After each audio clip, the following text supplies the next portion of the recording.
Good day mga kapiso. Ito guys ang ating bagong project.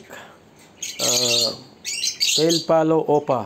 Ayan po guys ang ating hen na visual pale palo. At siya po ay may kargang single dark saka Ewing kasi may anak siyang Ewing at split sa Parlo.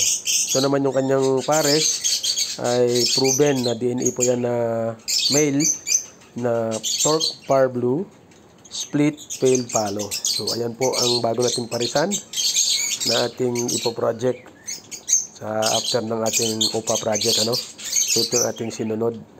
Excited na ako guys na makapagpabuga tayo. Sana nga first class pa lang makapabuga na. Ang ganda nila guys So excited na siya. Sir Ed, thank you so much sa materialis na galing sa'yo, yung lalaki. So sana maalagaan ko silang mabuti at mapalaki ko ang kanilang mga anak. Alright mga kapiso, ito ngayon nilagay ko sila sa double cage na breeding cage ko dati na nabakante. At ginawa ko muna yung pairing cage. Tinakpan ko yung mga butas ng ating nest box para po mag-concentrate muna sila dyan sa labas. At naglagay din ako ng patungan nila na magkatabi. So once na mag-banded na sila, saka natin sila pagsamahin at ready to breed na sila. Alright, thank you for watching!